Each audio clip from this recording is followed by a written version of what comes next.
participant walks in, picks up the equipment, calibrates it back to 0, hands over to the participant, who will lift the equipment above their head and pull down towards their hip as hard as they can. Note, they must note down the units and the score that they got. Now let's see who wins, Mr. Scullion or Miss Biggood.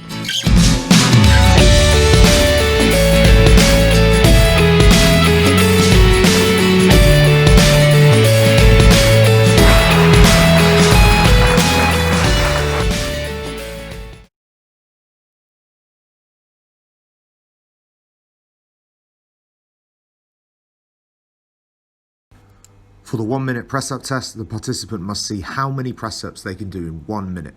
Note, as you see, that Miss is timing Sir to see how many press ups he can do and checking that his form and technique is correct.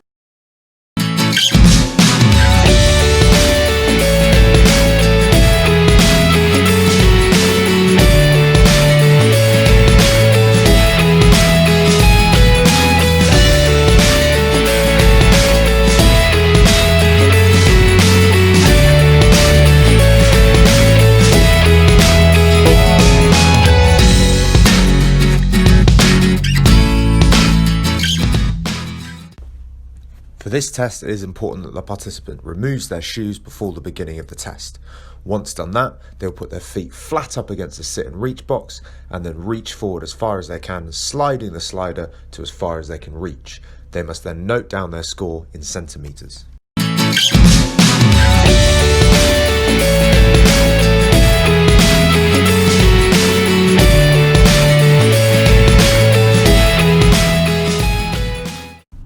For this test, the participant must run 35 metres as fast as they can, noting down their score in seconds at the end.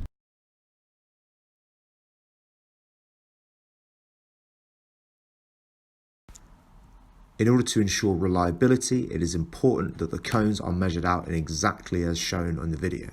Watch as Miss runs up and then in between each cone from start to finish, noting down her score in seconds at the end.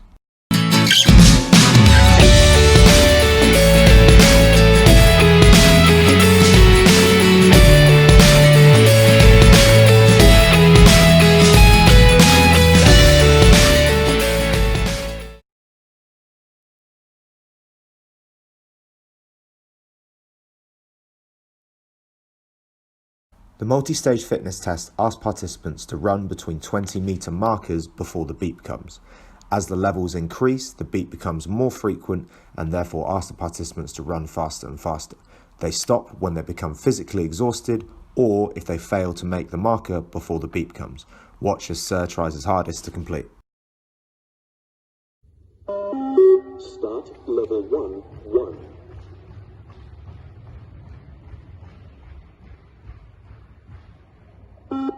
Level 1, 2.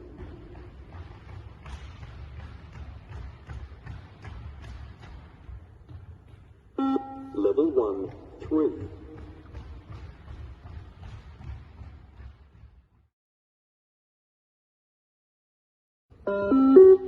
That is the end of the final level.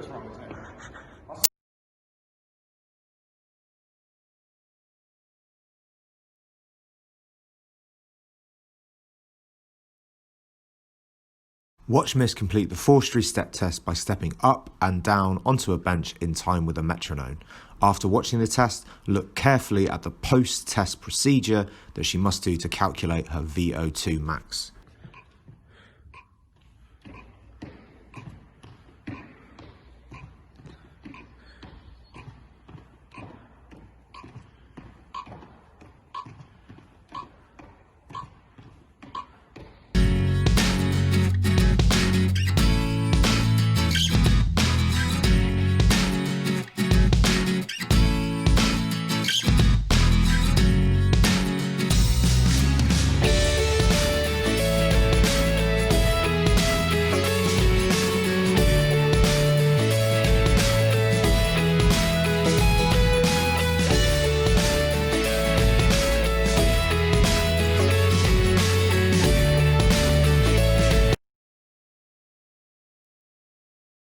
In order for participants to determine their body mass index, they must take their weight in kilograms and divide it by their height in meters squared.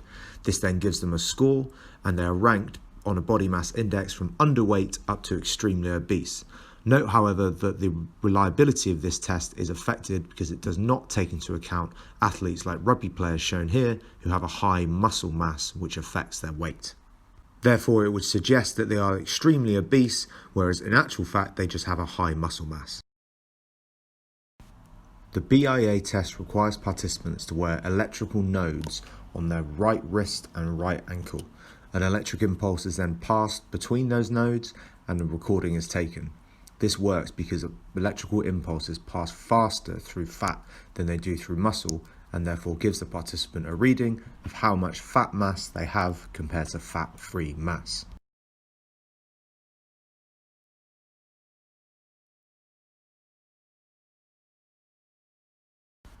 The skin fold test is done using skin fold calipers as seen in the picture here. They work by pinching the skin, separating the layer of fat from the layer of muscle. There are different test sites for male and female participants. You will need to know both of those. Once the test is completed, the results need to be plotted onto the Jackson-Pollock graph here to find out the participants' body fat percentages.